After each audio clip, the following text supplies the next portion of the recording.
Welcome to IELTS listening test. Please do subscribe our YouTube channel, like the video and click on the bell icon for daily listening videos. Share your listening band score in the comments section below at the end of the test. Section 1. You will hear a woman booking a bicycle tour over the phone. First, you have some time to look at questions 1 to 4.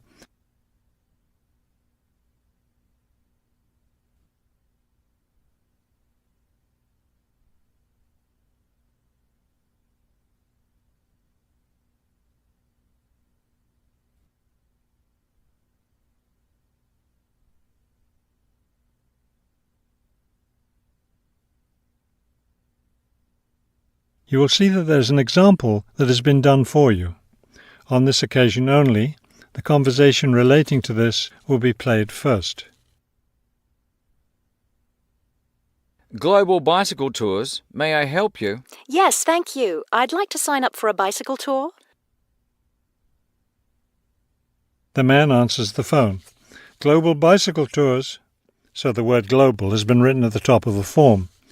Now we shall begin. You should answer the questions as you listen, because you will not hear the recording a second time. Listen carefully and answer questions 1 to 4. Global bicycle tours. May I help you? Yes, thank you. I'd like to sign up for a bicycle tour. Which tour were you interested in? We have the River Valley tour coming up in June and the mountain tour in July. The River Valley tour is in June. I thought it was in May. It actually takes place the first week of June. Oh, I see. Well, I can still do that. The River Valley tour is the one I want. Splendid. Just let me take your information. May I have your name, please? Carla Schmidt. That's Carla with a K, not a C. Karla. Thank you, Ms. Schmidt. Address? Do you need a street address, or can I give you my post office box? A post office box is fine. It's P.O. Box 257, Manchester. Thank you. Okay, next. Will you be bringing your own bicycle, or do you want to rent one from us? I'll bring my own. Excellent. Now, we provide all the meals, so we need to know if you have any dietary restrictions. I don't think so. What do you mean? I mean, if there's any food you can't eat. Some people have food allergies or are vegetarian or have to avoid dairy products, things like that. Oh, I see. Well, yes, I'm a vegetarian. I never eat meat.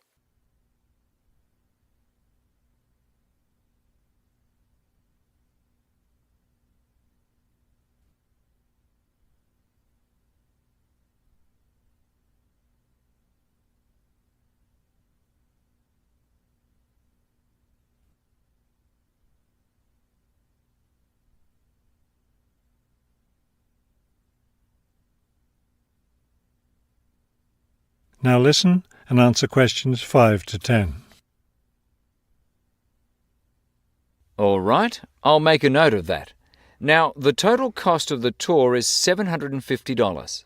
That much? The price includes everything. Food, hotel, transportation, everything. Everything? Yes, everything. The only other thing is you'll want to tip the tour guide. We usually recommend 5% of the total tour cost. A 5% tip. I guess that's reasonable. In order to reserve your space on the tour, I'll need a 30% deposit. Do you need that right away? We generally ask for the deposit at least 4 weeks before the tour begins. The River Valley tour begins, 6 weeks from now. So you'll need to pay the deposit in 2 weeks. I think I can do that. I wonder if you could tell me something. How will our luggage be transported? Do we carry it on our bicycles? No, you leave that to us.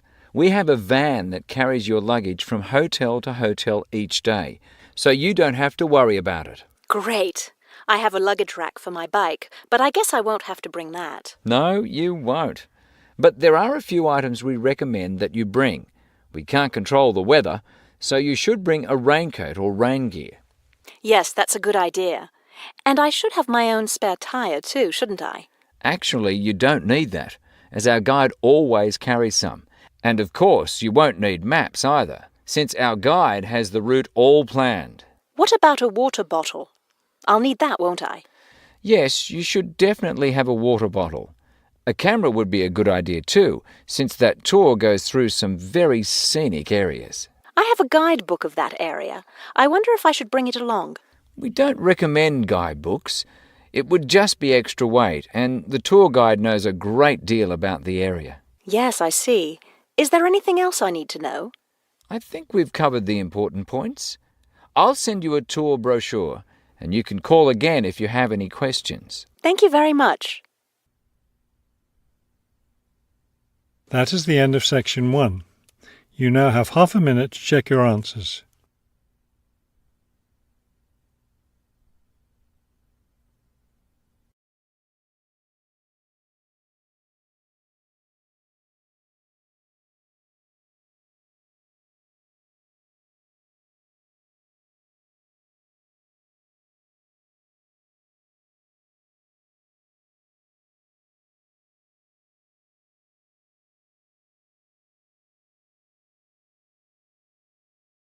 Section 2.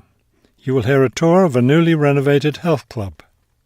First, you have some time to look at questions 11 to 15.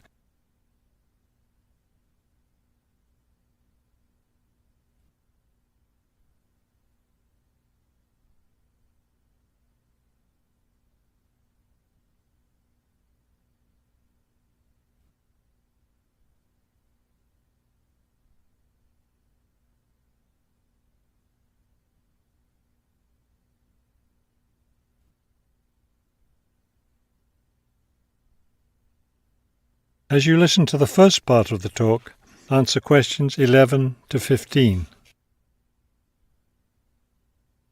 Thank you all for coming to see the new renovations to the Hartford Health Club. I know you'll be as pleased as I am to see the wonderful results of our months of hard work to improve the club and bring you the best facilities ever. We'll begin in here with the swimming pool. You'll notice the new colour of the adult pool, a lovely cool green. Now walk over here and look at the children's pool. It's the same green, but as you see, with brightly coloured sea creatures painted everywhere. Both of the pools needed painting, not only for maintenance, but I think the new colour greatly improves the atmosphere of this part of the club. Next, let's take a look at the locker rooms. Don't worry, there's no one using them just now.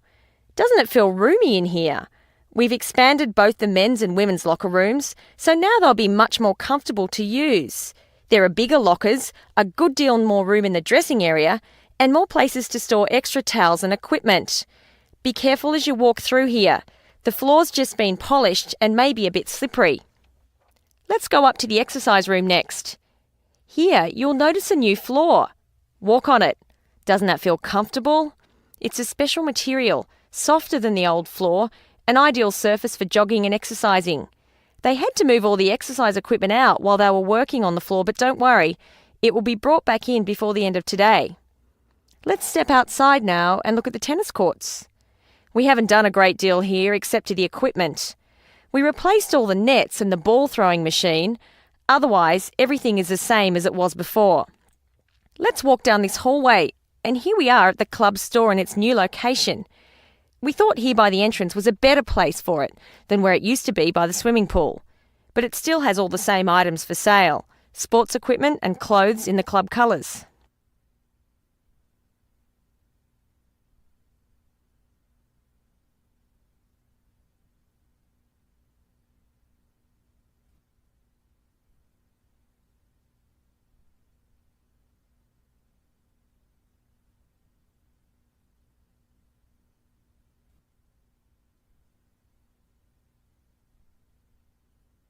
Now listen and answer questions 16 to 20.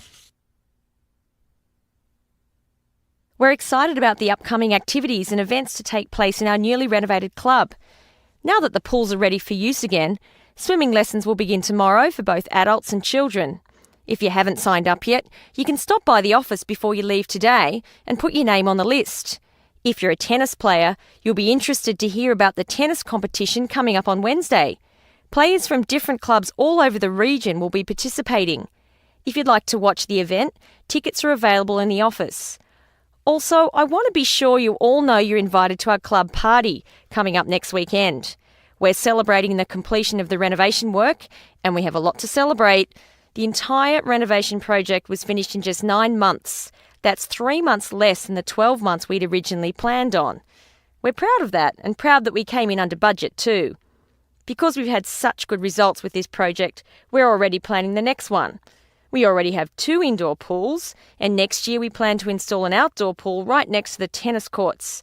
Details of these plans will be made available to all club members soon. All right, I think we've covered just about everything. Are there any questions? That is the end of section 2. You now have half a minute to check your answers.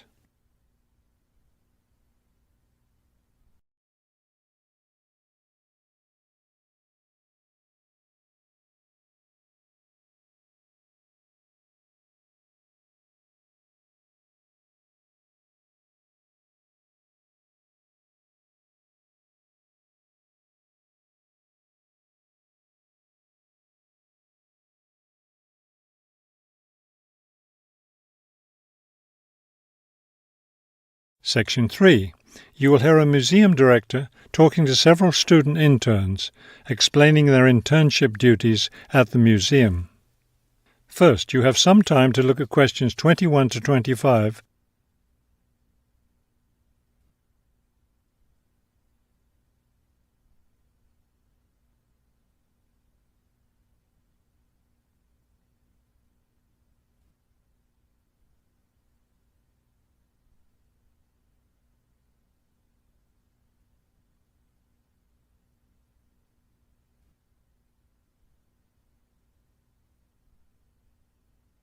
As you listen to the first part of the conversation, answer questions 21 to 25. Welcome to the City Museum of Art. I'm Dr. Shirley Johnson, the director of the museum's internship program. Today, I'll be giving you an orientation to the museum and our museum administrator's internship program. Will we get a chance to tour the museum today? Yes, we'll start right now with a tour of the building. We'll skip the basement. Most of that part of the building is devoted to art conservation, which won't be part of your internship. Let's begin here on the ground floor with the museum offices. I guess this is where we'll be spending most of our time, helping with the office work. You'll spend some time working in here so you can learn what the administrative duties involve. But you'll also get a chance to experience all aspects of museum work. This room in here is the Museum Tours office. I'm interested in that. I'd really like to help out with the tours. That's great, because you'll all have a chance to lead some tours and maybe even to develop a tour of your own, too. Let's go up to the second floor now. This is the boardroom in here, isn't it? Will we get to go to board meetings? Only members of the board of directors attend those. Now, back here behind the galleries are the classrooms. You're all welcome to attend any class you want at no charge. But we won't be teaching any, will we? No, the staff of the education department is responsible for that. Let's move up to the third floor now and the research department. Each of you will spend some time working in here. Great. I'd like to help with the research. We're working on some very interesting research projects right now. Also, as an extension of your research work, you'll probably contribute to some of the museum's brochures. I'm looking forward to that. I like writing about art. Another thing I've been hoping to be able to do is meet some artists. You're in luck then. We've planned a reception for the first day of your internship, and you'll have the chance to meet several local artists then.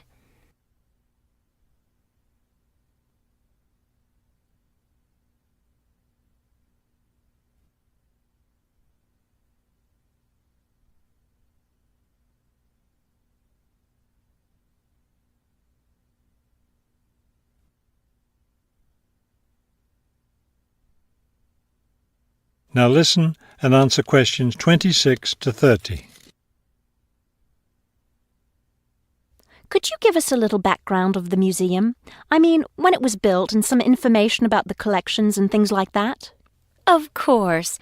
The main part of the museum was built in 1895 with a combination of public and private funds. The new wing was built 60 years later with a donation from the Rhinebeck family.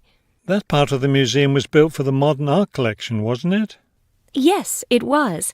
In the main part of the museum, we have a gallery devoted to works by local artists, our sculpture collection, and a small collection of classical European art. You mentioned classes earlier. What kinds of classes does the museum offer? In our adult education program, we offer a series of art history classes, and for children, we have a program of arts and crafts workshops. You can get a brochure from the office that will give you more information. I saw a lot of chairs set up in the main hall. What are those for? Those are there for tonight's musical performance. We offer a weekly concert series during the fall and winter, and of course, all of you are welcome to attend. Now, if there are no more questions, let's step into my office and I'll show you your schedules. That is the end of section 3. You now have half a minute to check your answers.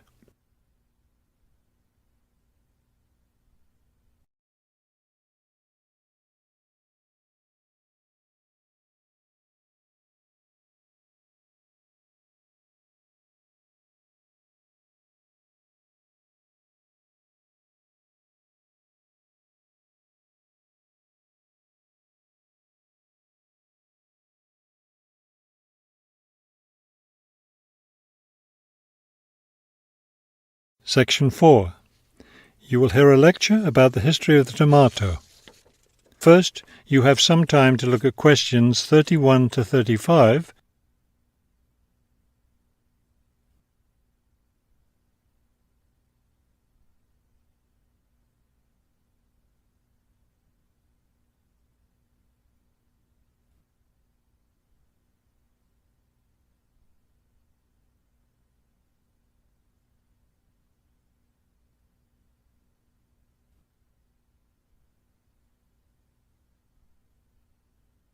Now listen carefully and answer questions 31 to 35.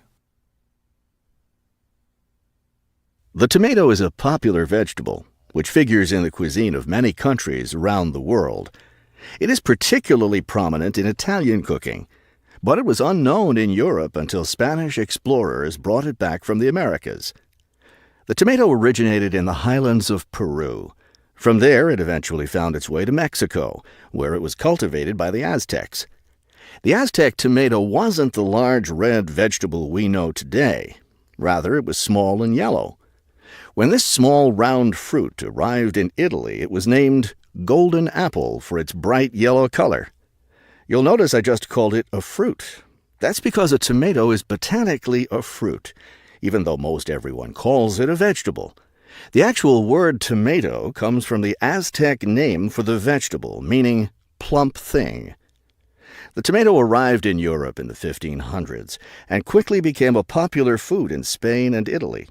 In the late 1600s, the Italians began publishing recipes that used tomatoes. The British, however, had a different attitude toward the vegetable. It was grown as an ornamental plant in Britain in the 1600s, but it wasn't eaten, because it was thought to be poisonous. It wasn't until the 1700s that tomatoes became part of the daily diet in Britain.